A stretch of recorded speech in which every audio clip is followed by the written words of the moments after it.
This evening we're going to be looking in the book of Genesis, and we're going to be looking a little bit of chapter 5 and introducing chapter 6. Now this is a very important chapters of the Bible. As we looked at chapter 4 last week, we saw where we were introduced to Cain and Abel, and we saw, of course, Cain murdered his brother Abel. And Cain became the father of basically the natural man, his pursuits and ways. And we saw through him a lot of developments were made in the world as far as structures and arts and discovering things and all this stuff. But the world became very ungodly with the line of Cain. Chapter 5 basically looks at the life of Adam and Eve, and following a line of Seth, another son of theirs. And this son here is followed in chapter 5 up to Noah. And so what it does, it takes us from basically Abraham to Noah on the line of Seth. And the line of Seth, as we introduced there a little bit at the end of chapter 4, was the fact that there was, although many was leaving the worship of God, the line of Seth was going to keep that alive. And it was going to be a beacon of light, a remnant in the midst, eventually, of a real dark world. And so we're going to look, and what we want to focus probably on this evening is a little bit more on Seth and one of his sons, which was Enoch. In the middle of all of this, there's one of the ancestors of Adam and Seth was a man named Enoch. And Enoch is a very important man in the Bible. He's one of the people that the New Testament talked about in different places, giving him great significance in this period of time between Adam and the flood. Now how many years was between Adam and the flood?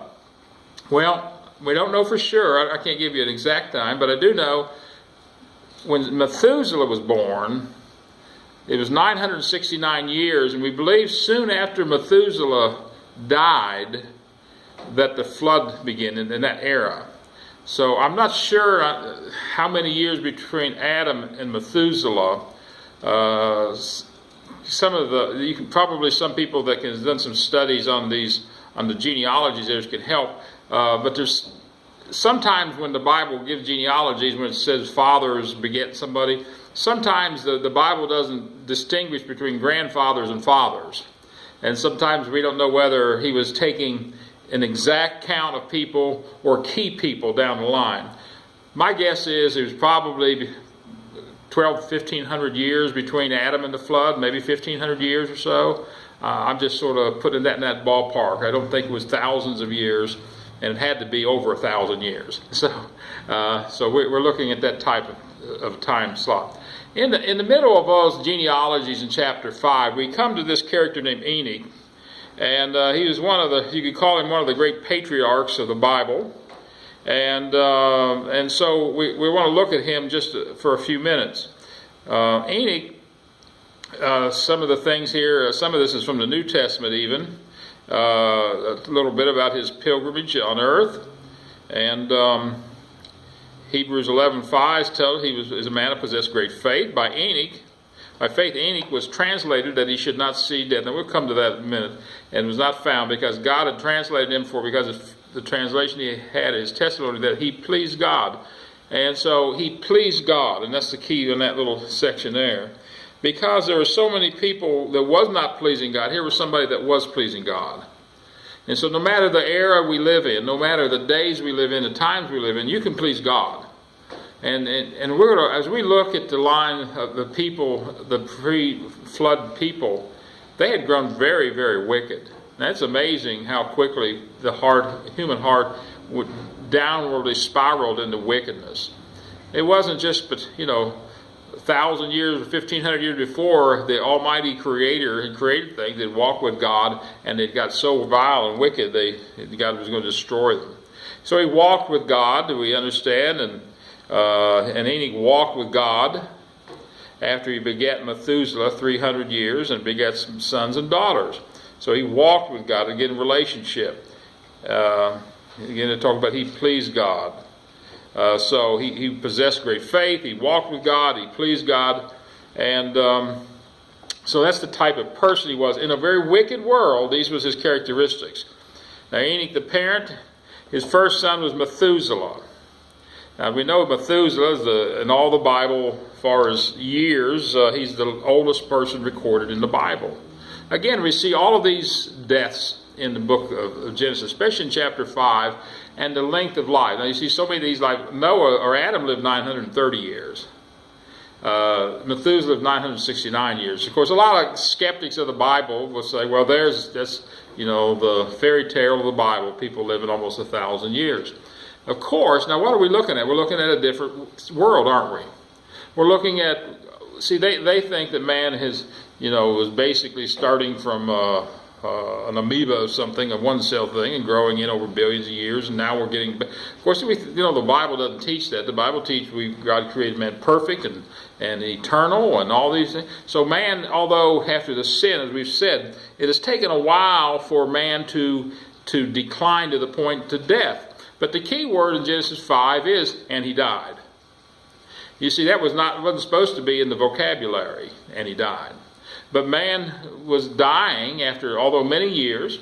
And in fact, I just heard the other day was some things about, even some secular scientists and doctors was studying and said, if man didn't quite have all these diseases to deal with, there's no reason that he should die. Well, that's what we've said all the time in the Bible, isn't it? Because, we don't die just because we're human. We die because of degeneration. And another thing that, has come about to help explain the long life before the flood is we believe that the earth was probably surrounded by some kind of a canopy which would screen the harmful rays of the sun, which we don't have any screen now between that. And so they say that causes a lot of problems in our life over our lifetime, which is probably something that did not exist. For instance, and it's not uncommon to see even on other planets, like Saturn has a big ring around it, and that's a consistent thing in that planet. It could be very well that God had some kind of shield around our planet at the beginning. And I probably think that's what it was. It kept things watered, it kept things moist, it kept things under the right climate, and it was not the kind of world we see today. So you take all those things, you understand where man could live hundreds of years. After the flood, it all changed as far as the longevity of people, the world we live in. We'll look more at that, of course, as we go along with the flood also. But Methuselah, some say that his name, and there's a couple different takes on that name, what it really means. But one of the takes on that name is that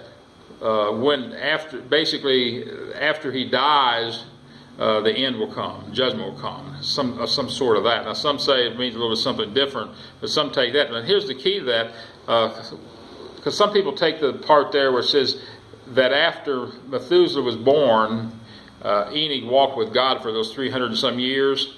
Many believe that Enoch become convinced that Enoch was going to be the last one born. I mean, the longest one born. After him, the judgment was coming. And so we want to see where he began to be a preacher in the time. And so Methuselah, evidently when he died, that was just before the time of the flood. Now, Enoch was a preacher. And Jude describes that in the New Testament. Enoch also the seventh from Adam. So there we do see that the Bible says he's the seventh generation from Adam prophesied of these sayings. Behold, the Lord cometh with 10,000s of his saints to execute judgment upon all and to convince all that are ungodly among them that are all their ungodly deeds which have ungodly committed, and to all their hard speeches which ungodly sinners have spoken against him. Now, I believe this was, now maybe he was thinking too that this was talking about the judgment that lie ahead for, in his day, but in reality it not only meant that, it was talking about the time before the Lord comes. It says with 10,000 of his angels, and that seems to be more from Revelation 19, when the Lord comes back to this earth and really settles all accounts. But here's Enoch, 6,000 years ago maybe, preaching about this. So he was the first recorded preacher in human history. He warned the godless leaders present even in his day of the coming judgment, and he predicted the second coming of Christ, which is what we said that probably refers to Revelation chapter 19. And of course, we know more than anything about him. He was removed by God. There we looked at, and Enoch walked with God, and he was not, for God took him. In Hebrews 11:5 tells us exactly what that means. By faith, Enoch was translated or changed, that he should not see death, and was not found, because God had translated him. For before his translation, he had his testimony that he pleased God. So the translation is his change from this. We would say it's a picture, the illustration of the one day coming rapture. So there's two people in the Bible that we know that did not go through death. And of course, one was Enoch and the other Elijah. And God chose those two people, and both of them was prophets, or preachers and prophets, to bypass death. And so we have the recording of this and the recording of Elijah. So God gave us a little picture. And so there he was in the midst of his ministry, I guess you could say, upon planet Earth back in his day, and he was preaching and preaching, and one day he was gone. It's going to be just like the rapture. One of these days he's going to take us out, and the judgment's going to fall. So that's what Enoch is pictured as there, because after Enoch, and of course after a few years after that, and after Methuselah's day, the judgment fell. And sort of a picture of the godly will be taken out before the judgment falls. So that's an interesting book there, the chapter that gives us some illustration that how Seth and his line, his people, was going to really save the earth. The people, not the earth, save the humanity. I want to look at here I'll put up the last part of chapter 5. I want to read just because it talks about about Noah. Methuselah, he begat Lamech, and then verse 28, Lamech lived 182 years and begat sons, and he called his name Noah. Okay? So Methuselah, Lamech, then Noah, and they called his name Noah, saying, the same shall comfort us concerning our work and toil of our hands because of the ground which the Lord had cursed.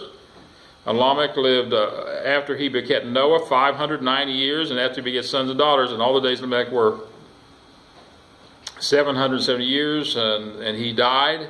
And Noah was 500 years old, and Noah begat Shem, Ham, and Japheth. So that's important because it's going to lead us into the importance of Noah in the next chapter.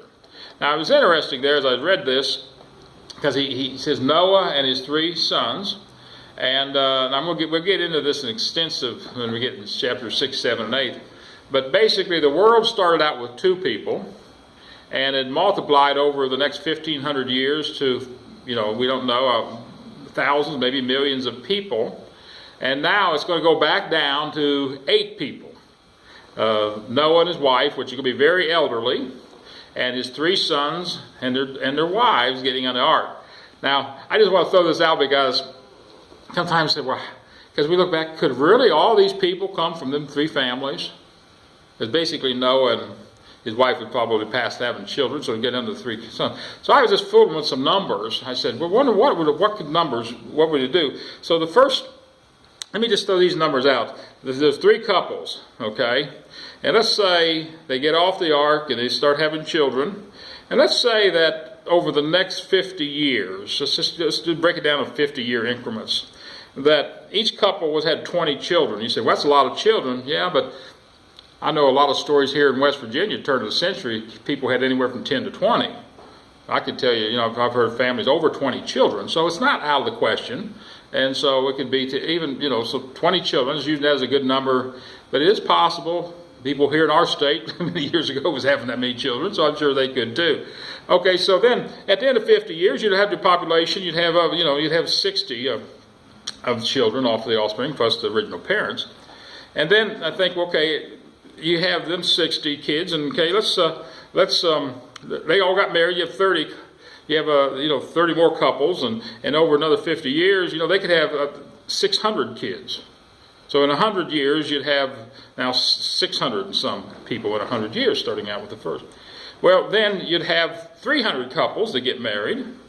Okay, and you could, in 50 years, if the same pace and all that rate, we're just using that number, you'd have over 6,000, okay, in 150 years. Then if you go, okay, then you got 3,000 couples then you could have, and over the next 50 years, you could have a population of over 60,000 people. All right? Well then, okay, now you could have 30,000 couples, all right? In the next 50 years, you could have 600,000 people upon earth. And then, okay, now you can have 300,000 couples, and over the next 50 years, you could be over, that's 6 million now. And these are just numbers that I don't know how accurate they are, but they're just showing the multiplication. So in 300 years, with that number just that way, you could have 6,666,000 people. Okay? Okay, you say, well, maybe they only had 10 kids. Well, then you're down to 3 million people. But you're only going 300 years. And so that's a little bit of an understanding of how the population could explode over time and be a realistic thing, because then you see what it would do in 1,000 years. From the time of the flood to Abraham is probably about 1,000 years. So the time we get to Abraham, we would have who knows what the population would be, And then 2,000 more years of Jesus, you can imagine what the population would be. And then now we've been 2,000 years since Jesus, and you can understand the populations, the growth and all that kind of stuff. So yeah, it could be very easy. Our earth could be populated with 3 couples, all, having children, and then those children being married, having children, and populating, and so the earth would be quite populated. So just think of how much population then would have been at the time of the flood. Because, okay, you started with this one couple in Genesis, but you went about 1,500 years in a perfect environment where there wasn't that much disease, very little. You had bountiful supplies of food. You had people having kids way up into their hundreds of years. It could be millions and millions of people. Undoubtedly it was. Time Noah came along. Okay? So we have all these people. So that brings us to then chapter 6. And I want to begin this where we talk about the condemnation of all things. Now chapter 6 is a chapter that really introduces a lot of things that gives a lot of thought and speculation to.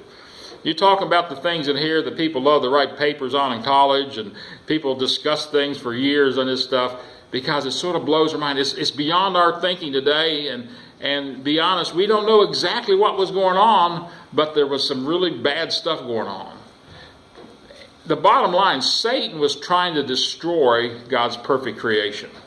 After the fall, he got Adam and Eve to fail. God put basically his judgment upon Satan. He said, one of these days you're going to get your head crushed. And so I believe Satan worked very hard to corrupt and destroy the creation. Now let's read here the way it looks in this time. And it came to pass that when men began to multiply on the face of the earth, and daughters were born unto them, and here's this phrase that gets a lot of speculation. We're going to talk about that the sons of God saw the daughters of men, that they were fair, and they took them wives of all which they choose. Okay, we're going to look at it. What are the sons of God? And the Lord said, my spirit shall not always strive with man, for that he also is flesh, and his days shall be 120 years. Now I believe that 120 years, when God, this is basically God's statement probably to about Noah's time, when God was calling Noah, that he probably told Noah 120 years, and I think he's talking about till the flood comes, the judgment falls. And I believe Noah probably had about that much time to build his ark. Now it was going to take a long time to build that ark. It would be the biggest ship built. Actually, it would be the biggest ship built even up into the modern times of the 1800s. Okay, so that's how big it was going to take. It's going to have to take a long, long time. So Noah was going to have a lot of time to build it. Probably a big workforce, plenty of materials up on earth, and he was going to build his ark. But this is what it says. Now there were giants in the earth in those days. Now we look at that sometimes. People look at that word giants, and we're going to look at sometimes it's referred to as fallen ones. But also it could be sometimes this is it takes giants. Now, when Brother Whiteley was here, remember he had the fossil of that big foot, somebody's foot, a man's foot, that was size 22. That was a pretty big foot. So that's a fossilized record that was probably made pre-flood, and that's when it was covered up. So, there were some big people on earth. Well, you have people living a long time, people had good food, and there would be no reason why even some would just naturally grow big. The food supply is what causes people sometimes to be bigger than they are. So, but that's important. We'll come back to that too. Also after that, when the sons of God came in unto the daughters of men, that they bare children to them, and the same became mighty men, which were of old men, men of renown. And God saw that the wickedness of man was great in the earth, and that every imagination of the thoughts of the heart was only evil continually. Boy, that's a bad thing on earth, wasn't it? What God's description of it was just terrible. Man was evil. And we think, and men are evil today, but God said they were just terribly evil in this day. And he repented the Lord that he had made man on the earth, and it grieved him at his heart. And the Lord said, I will destroy man whom I have created from the face of the earth, both man and beast, and the creeping things and the fowls of the air, for it repenteth me that I ever had made them. So God was setting down a judgment to come on the wickedness of man. God was going to have to put an end to this before it got so bad it would be even uninhabitable eventually. Now, let's look at the mysterious sons of God in that passage there. And there's been a lot of things written about it. I know everybody goes to Bible college or whatever. You get your class in Genesis, and you got to write a paper on the sons of God. Everyone's ever done that. And so, who are the sons of God? Well, there's a couple different views of the sons of God, and basically, let me just give you the two that we'll look at a little bit. The first argument is the sons of God were basically just the godly line of Seth, but who got off track and carnal, begin to marry the ungodly people of Canaan. Okay? And they become very wicked. Okay? That's probably a very simplistic term. And we look at this, there's evidence for that too.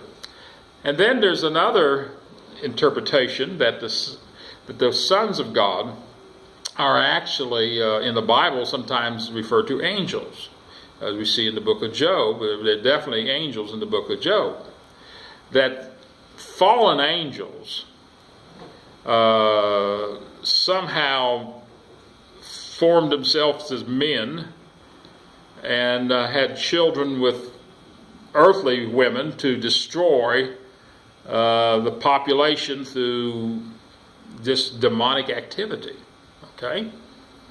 And you say, well, that's really far off. Well, there's some scriptures also that sort of show that way. And then I'll show you one of the ways that I think is probably sort of my view on it too. It's sort of a combination of that. So let me just give you some arguments for the first view. One of the reasons of some people say it's just the sons of God is because Jesus said that angelic beings in Matthew 22 are they neither marry nor are given in marriage, but as the angels of God in heaven. Basically, they would be sort of gender neutral. Okay, is what many believe, and so that would be a case for the sons of God being people of Seth. And because of the laws of biogenesis, life begets similar life after its kind, and so you'd have two different types of life coming together. You'd have an angelic being that God created, and then an earthly being. And then also Moses did not use the regular Hebrew word for angel, malach, which he later employed at least 28 times in the Pentateuch. And then mighty men, supposed offsprings of the angels that we read there in women, is in the Hebrew word gibor, which is used dozens of times in the Old Testament, always refers to human men. So sometimes if you look at some of these principles, you come up with, well, that is. Maybe that's the best way to look at it. You don't have a lot of other things in it or whatever, and that's a case. But there's also a case for something just more than that. And it says here the Hebrew language here refers, favors the fact of the second view. The Hebrew phrase, Ben Elohim, sons of God, always refers to angels in the Old Testament, in the book of Job. But it seems to be the only, as I see this in Job 1:6, now therefore is a day when the sons of God came to present themselves before the Lord, and Satan came also before them. It doesn't say that the sons of God here, the angels, were fallen angels. It seems to be more here that they're referred to more just the other angels.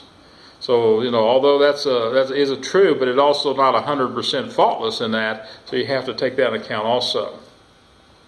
The Hebrew word Nephilim, the translated giants in 6:4, actually should be rated fallen ones. So that's a view that these are fallen angels, the fallen ones. It's not for the regular word for a huge man, and so that's another. There was legends. I'm going to go through all that, but there's legends that that come through this. And I don't think that's a real good view of that either. Josephus, he was a Hebrew historian who lived during Christ's times and wrote a lot. He said that was a very common thing, and in fact, the Septuagint, which was the Greek translation of the Hebrew Bible, actually translated angels of God. So the translators there also did that, believed that. And also, it was said through the 4th century, the early church also had that view. Okay, up to the 4th century, and there's some reasons there they believe that might have changed. So there's some. Now there's some. Actually, the best evidence for that, I believe, comes from a couple of New Testament passages of the. We see in 1 Peter chapter 3:18-20. For Christ also has once suffered for sin, the just for the unjust, that he might bring us to God, being put to death in the flesh, but quickened by the Spirit, by which also he went and preached unto the spirits in prison. Now what is that? And some people say, well, that's just the spirits of the unsaved man during the time. But we can see another verse that maybe sheds some light on that. Which were sometimes disobedient, when once the long-suffering of God waited in the days of Noah, so we know that's during that time, while the ark was prepared, and where a few, that is 8 souls, were saved by water. It is thought by some that these spirits here were the sons of God in Genesis. So that's a view there. Could that be true? Well, we're not sure, but let's look at some other verses here.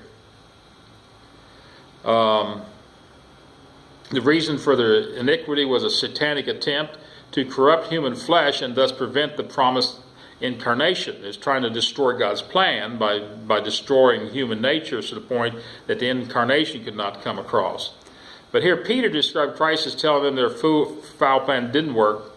And so in Jude 5:7 actually gives some very strong verses here, and we want to look at these. Jude 5:7, I will therefore put in you in remembrance, though you once knew this, how that the Lord, having saved people out of the land of Egypt, afterward destroyed them that believed not.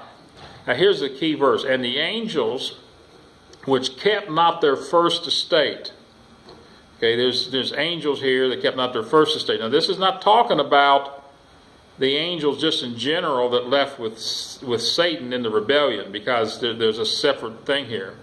But left their own habitations, left what they were supposed to be in. He hath reserved an everlasting chains unto darkness unto the judgment of this great day. So there's a group of fallen angels that are chained, waiting for judgment, unlike the rest of the fallen angels who are demons who are not chained. Okay, so that's a key there in that verse that describes it. And he says that whatever happened was like this, even as Sodom and Gomorrah and the cities around about them in like manner, giving themselves over to fornication and going after strange flesh that are set for the example of suffering the vengeance of eternal fire. So Jude, of all the passages, sort of hints to the point that, what was going on here was certainly satanic and certainly ungodly. Okay? So what was it? Was it just the sons of Seth, these godly people that went off? Or was it actually demonic beings who somehow took on another form to try to destroy humanity? I think it's yes. I think Satan was directly involved. Okay? I have a little hard trouble to think that angels can leave their estate of being angelic and take on the form of some kind of humanity, so that they could have reproduction with people. Okay, Satan's all powerful, but I don't think he's going to be able to change the kind of creation. What can Satan do, though? Satan can possess to the point of a person's body that he could act as Satan himself. So here we see, yes, maybe these demons possessed these people, and they became set on destruction of God's way, and they did everything they could to possess men and have children, and cause these children to be demonic acting. And to myself, that's probably a little bit more where I lean to on that. But all we know is that Satan himself was involved. There was terrible activities going on, and mankind was very wicked, anti-God during the days before the flood. And so that's what sort of the picture I get out of chapter 6 here, that we see in that man, fallen man, probably possessed with Satan himself, his angelic beings, his demonic beings, and caused mankind to go into that terrible, terrible spell. And God was so angry at these demonic beings that did this, that he, at the flood time, he literally bound these angels, these fallen ones, up into prison, waiting for judgment. Anybody have any thoughts, maybe something you've read or heard you'd like to share about that, or opinions of that? Have you thought about that? Have you ever thought about that? Have you ever looked at chapter 6 and say that? I completely agree with you that they were possessed, that the angels didn't take on bodily form. And what's interesting is you see the madman of, I believe, Gadara, butchering that name, that this evil spirits gave him physical power. They changed his body, that he had more physical power. So I believe that they could have altered the DNA. Yeah, they totally got into humanity, evidently, and it caused the great destruction. Mighty ones, they said that it was mighty ones, maybe beyond strength, that that was unbelievable, And so I directly see Satan's involvement in this time before the flood. Satan was just trying to, he was saying, I'm gonna cause all this destruction. And it did bring destruction. God destroyed the earth. But then he brought it back again. It's so important as we study these next chapters of the Bible, because Jesus said, before the day I come back, it'll be again like the days of Noah. Yeah. What do we see this today? I think we see strong satanic activity. I think it's here. People being possessed, people, all the time with satanic ways and ideas. People living as the God does not exist. Evil imaginations that go continually. We see that every day of our lives. We're living, I think, probably just like the days before coming Christ, as Jesus said, as in the days of Noah. So, well, that gives us an introduction to the world that Noah was going to find himself in. And the world that God was angry with and also sorrowed with. He was great sorrow that he was going to have to destroy the beautiful creation. And isn't that amazing how sin can destroy, isn't it? Sin destroyed a beautiful creation till it got so bad God had to destroy it. But it isn't something, though, that still sin can destroy a beautiful life beyond imagination. So many stories of a person. Everybody starts out the same. They all start out as little babies. It looks like great life and great hope.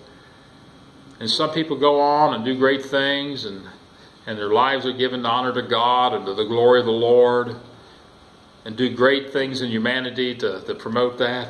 And then others get into sin and rebellion. Their life is filled with destruction, and life is filled with anger and hatred, and is filled with all the terrible things, the scars and things that they do. The same lives, we can look at lives. One was destroyed by sin, and one, through the power of God, give glory to Him. We can still see that in our earth today. The destruction of sin and the power of righteousness. But we'll look at next time, we'll get into the Noah and how he was a special person for God.